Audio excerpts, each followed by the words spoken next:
अस्सलाम वालेकुम, मैं हूं नम शेख। आज मलाला के टॉपिक के ऊपर बात करेंगे क्योंकि कंट्रोवर्सी एक पैदा हो गई है, सोशल मीडिया के ऊपर डिबेट चल रही है। मलाला ने एक रीसेंट इंटरव्यू में एक स्टेटमेंट पास किया जो काफ़ी कंट्रोवर्शियल हुई है और मलाला ने ये कहा कि I don't understand the concept of marriage और लोगों को शादी करने की क्या ज़रूरत है। आई थिंक कि आप एक दूसरे के साथ अगर किसी को पसंद करते हैं तो उसके साथ एक पार्टनरशिप के तहत रह सकते हैं। तो इस स्टेटमेंट ने काफ़ी कंट्रोवर्सी पैदा किया सोशल मीडिया के ऊपर and people are discussing and to be honest लोग क्रिटिसाइज़ कर रहे हैं, people are criticising her for this statement. बाकी का इंटरव्यू मैंने पढ़ा सुना, बहुत अच्छा था, पर द थिंग इज़ कि ये जो स्टेटमेंट थी स्पेसिफिक, इसने काफ़ी जो है वो एक सोशल मीडिया के ऊपर डिबेट खड़ी कर दी है कि ये किस किस्म की स्टेटमेंट दी है मलाला ने। पहली बात तो हर इंसान को ये राइट है कि वो जो सोचता है या जिस तरह ज़िंदगी गुजारना चाहता है ये उसका हक है। इट्स अ राइट कि वो जैसे मर्ज़ी ज़िंदगी गुजारे। पर अगर आप एक पब्लिक फ़िगर हैं, अगर आपको लोगों ने प्यार दिया है, आपको लोगों ने इज़्ज़त दी है, शोहरत है आपके पास, तो आपकी एक रिस्पॉन्सिबिलिटी होती है कि आप जो बात कर रहे हैं वो कोई नेगेटिव इम्पैक्ट ना डाले या उसके कोई ऐसा बैकलैश ना आ जाए आपकी बात के ऊपर कि जो लोगों को हर्ट कर दे। Malala is the face of Pakistan, she represents Pakistan. वो ख़ुद को पाकिस्तानी क्लेम करती हैं, वो ख़ुद को मुसलमान क्लेम करती हैं, पश्तून क्लेम करती हैं। उसके बाद आप ऐसी स्टेटमेंट और आप एक वर्ल्ड फोरम्स पे पाकिस्तान की थॉट्स को जाके आप रिप्रेजेंट कर रही हैं और आप एज अ पाकिस्तानी वहाँ पे रिकग्नाइज़ किया जाता है आपको। तो जब आप ऐसी कोई बात करते हैं तो वो एक इम्पैक्ट डालती है आपके जो लोग आपको फॉलो कर रहे हैं, जो लोग आपको सुन रहे हैं। एक बहुत बड़ा एक इमेज आपका है और आप सिर्फ अपनी बात नहीं कर रहे, आप पाकिस्तान की को भी साथ रिप्रेजेंट करते हैं, आप उनकी बात भी कर रहे होते हैं, लोग आपको एज अ पाकिस्तानी परसीव कर रहे होते हैं। और इसके साथ आप अगर आपको नोबेल प्राइज़ विनर हैं, आप एक इन्फ्लुएंशियल फिगर हैं, आपका इन्फ्लुएंस है लोगों के ऊपर, पाकिस्तान में लोग आपके फैंस हैं, फॉलो करते हैं आपको, दैट्स क्वाइट ट्रू और ये सच है, हकीकत है। यहाँ पे मलाला के बहुत फैंस हैं। जब आपकी बात वो सुनते हैं, आपका इन्फ्लुएंस जाता है उनके ऊपर और आपकी बहुत सी चीज़ें ऐसे हैं जो लोग फॉलो करते हैं। तो जब आप ऐसी बात करें तो वो एक इम्पैक्ट डाल रही होती है। लोग आपको मतलब क्रिटिसाइज़ भी करेंगे डेफिनेटली, लेकिन ऐसे बहुत से लोग हैं जो आपको फॉलो करेंगे और अगर आप कोई गलत बात करते हैं और वो गलत बात लोग फॉलो कर लेते हैं तो फिर वो जिम्मेदारी किसकी होती है? That's a very important question. अब मैं आपको ये बताऊं कि यूरोप में Malala is not residing in Pakistan, she is residing there in Europe. तो वहाँ पर जो काफ़ी कॉन्सेप्ट है वो ये है कि लोग अभी एक जो शादी का जो कॉन्सेप्ट है उससे बहुत ज़्यादा आगे जा रहे हैं। मतलब वो सोचते हैं कि लिव इन रिलेशनशिप में होना चाहिए इंसान को, जब तक उसे सेटिस्फैक्शन नहीं हो कि हाँ इस इंसान के साथ मैं पूरी ज़िंदगी नहीं गुजार सकता या नहीं गुजार सकती, तब तक आप उसको टेस्ट करते रहें या उसके साथ एक ट्रायल के ऊपर रह लें। लोग 5 साल गुजारते हैं, 10 साल गुजारते हैं, 15 साल गुजारते हैं, शादी नहीं करते, उनके बच्चे भी हो जाते हैं and they are quite okay with that. तो वो एक जो कॉन्सेप्ट वहाँ पे बन रहा है, हमारा कल्चर, हमारा रिलीजन उसकी परमिशन नहीं देता, ठीक है। और आप इतने बड़े प्लेटफॉर्म पे बैठकर पाकिस्तान को रिप्रेजेंट करते हुए एक ऐसी बात करें जो कि पाकिस्तान में एक्सेप्टेबल नहीं है, जिससे पाकिस्तानियों के दिल दुखेंगे और दुखे हैं, तो फिर आपके ऊपर जिम्मेदारी आयद होती है और आपको इसके लिए फिर लोग क्रिटिसाइज़ भी करेंगे और आपको जवाब भी देना पड़ेगा क्योंकि लोगों की एक्सपेक्टेशंस हैं आपसे, लोग आपको पसंद करते हैं, लोग आपको फॉलो करते हैं, आपके फैंस हैं। तो आपको ऐसी कोई बात पहली बार नहीं करनी चाहिए। आपको सोच समझ के बोलना चाहिए कि जो आप बोल रहे हैं कहीं उसका कोई बैकलैश तो नहीं आएगा, आप कोई गलत बात तो नहीं कर देंगे जो लोगों को बुरी लग जाए। डेफिनेटली आप हर बात को ऐसी भी नहीं कर सकते कि आप सबको ही राज़ी करें, लेकिन कोई ऐसी बात भी नहीं करनी चाहिए कि आपसे सभी नाराज़ हो जाए।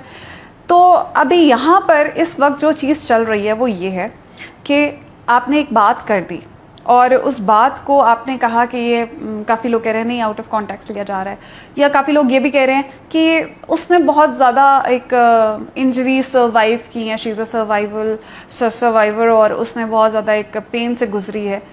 We respect that, we have sympathies for that. Pakistan ने मलाला को बहुत इज़्ज़त दी है, मलाला को बहुत प्यार दिया है और जो उन्होंने सफ़र किया मलाला ने उसको हम फील करते हैं, लेकिन इसका मतलब ये कतन नहीं है कि आप कुछ भी कह देंगे और वो एक्सेप्टेबल हो जाएगा। ऐसा नहीं है। आपको ज़िम्मेदारी के साथ बात करनी होगी, क्योंकि अगर लोग आपको प्यार करते हैं तो फिर वो आपकी एक एक बात को नोटिस भी करेंगे और उसके ऊपर आपको अकाउंटेबल भी ठहराएंगे। ठीक है, तो अब ये मैं जो बात करी थी, यूरोप में जो कॉन्सेप्ट है वो हमारा जो हमसाया मुल्क है भारत, वहाँ पर भी बहुत ज़्यादा फॉलो किया जाने लगा है। आपको पता होगा कि भारत हमसे सोसाइटी, कल्चर, रिलीजन सब चीज़ों में डिफरेंट है, और पहले तो उनका कल्चर जो था वो हमारे से थोड़ा बहुत जो है रिजेंबल करता था, कि उनमें थोड़े बहुत ट्रेडिशंस जो हैं वो अच्छे होते थे, और लोग मतलब एक अच्छे, मैं हिंदुज़म को बिल्कुल क्रिटिसाइज़ नहीं कर रही हूँ, मैं इंडिया के अंदर कल्चर की बात कर रही हूँ कि अब वहाँ पे बहुत डिफरेंस आ गया है। वहाँ पर लोग अब ये लिव इन रिलेशनशिप में ज़्यादा जाना शुरू कर दिया, उन्होंने प्रेफर करना शुरू, क्योंकि दे आर फॉलोइंग वेस्ट, और वो वहाँ पे वेस्ट को फॉलो करना शुरू कर दिया। ये आप चेक कर सकते हैं कि इंडिया में क्या हो रहा है। वहाँ पर शादी को बहुत एक वो लोग भी एक उसको ऑर्थोडॉक्स टाइप एक कॉन्सेप्ट बनाना शुरू कर दिया, और वहाँ पे ये प्रमोट किया जा रहा है बाकायदा। वहाँ पे मूवीज़ बन रही हैं। अभी रिसेंट में एक मूवी आई थी अजय देवगन की, दे दे प्यार दे। उसमें अगर आप वो मूवी देखें तो आपको पता चले कि they are actually promoting live in relationships. वहाँ पे वो शादी के लिए कॉन्सेप्ट में कह रहे थे, वो दिखा रहे हैं कि अजय देवगन अपनी बेटी को इस चीज़ में सपोर्ट कर रहे हैं। उसकी बेटी शादी नहीं करना चाह रही है, एक लड़के से मोहब्बत कर रही है, और वो कह रही है कि मैं इसके साथ पहले कुछ साल गुजार के देखूंगी, अगर हमारी अंडरस्टैंडिंग हो गई तो हम शादी कर लेंगे। और अजय देवगन अपनी फैमिली के अगेंस्ट जाकर उसको सपोर्ट कर रहा है, और एंड पे वो दिखाते हैं कि फैमिली को वो कन्विंस कर लेते हैं कि हाँ इट्स ओके, और पहले ज़रूरी नहीं है, ये इनके अल्फाज है मूवी में कि ज़रूरी नहीं है कि जो चीज़ सालों से फॉलो की जा रही है वो ठीक ही हो, वो गलत भी हो सकती है। वो क्या कर रहे हैं, वो शादी के कॉन्सेप्ट को निगेट कर रहे हैं, और वहाँ पे ये प्रमोट कर रहे हैं कि हाँ it's okay to live with a person without marriage. तो अब वो चीज़ इंडिया में तो आ चुकी है, लेकिन ये पाकिस्तान में नहीं आ सकती है।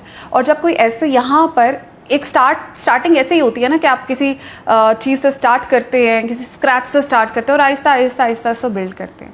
तो यहाँ पे अगर इन्फ्लुएंशियल फिगर्स, इतने बड़े बड़े नाम इस तरह की बातें करेंगे तो क्या वो चीज़ यहाँ प्रमोट नहीं होगी? जो हमारे हमसाये तक पहुँच चुकी है, भारत तक, वो क्या पाकिस्तान में नहीं आ सकेगी? It's a big question. आ सकती है। पहले यहाँ पे बहुत सी ऐसी चीज़ें थी पाकिस्तान में जो पहले नहीं होती थी, अब होती हैं। तो ये आहिस्ता आहिस्ता करके ही प्रमोशंस होती हैं चीज़ों की, आपके ट्रेडिशंस, आपके कस्टम, सब कुछ चेंज कर दिया जाता है। ये चीज़ हमें इसलिए क्रिटिसाइज़ किया जा रहा है क्योंकि हम पाकिस्तान में ये अलाउ नहीं कर सकते हैं, और जब ऐसी आवाज़ें उठेंगी तो फिर दिल दुखेंगे, तकलीफ़ होगी, और क्रिटिसाइज़ भी किया जाएगा। सो अब अगर वो इंटरव्यू अगर आप देखें तो उसमें उसकी मलाला ने कहा कि मैंने जब क्योंकि मैं मैरिज को क्वाइट निगेट करती रही हूँ, और मेरी मदर ने मुझे कहा, जब मैंने उनसे बात की तो उन्होंने कहा कि ख़बरदार तुमने आइंदा ऐसी बात की। तो मलाला, आपकी मम्मा ने आपको ठीक कहा था, आपको उनकी बात सुननी चाहिए थी और आपको ये बात नहीं करनी चाहिए थी, स्पेशली इतने बड़े प्लेटफॉर्म से। तो ये चीज़ है। अब जो हो गया, I think Malala should come and if not apologise then should clear her statement. तो इसके अलावा अगर आप उसका इंटरव्यू देखें तो मलाला ने दुपट्टे के हवाले से उनसे पूछा गया तो उन्होंने कहा कि ये मेरे ट्रेडिशन है, और मैं पश्तून कल्चर को रिप्रेजेंट कर रही हूँ, तो मुझे अच्छा लगता है दुपट्टा, और मुझे अपना कल्चर प्रमोट करना अच्छा लगता है, तो वो बहुत अच्छी बात है। लेकिन ये भी आपके पश्तून तो बड़े गैरतमंद होते हैं, और वो ऐसी बात नहीं करते मलाला। तो अगर आपने एक दुपट्टे को इस तरह से डिफेंड किया और आपने ये कहा कि ये मेरे लिए रिलीजन से बहुत ज़्यादा है, तो फिर आपको अपनी सोसाइटी के जो मैरिज का ट्रेडिशन है, जो खूबसूरत रिश्ता है, उसको भी डिफेंड करना चाहिए था, और अगर नहीं कर सकती थी तो फिर चुप रहना चाहिए था। तो I hope you like my video. अगर आपको पसंद आए तो शेयर ज़रूर कीजिएगा। Thank you.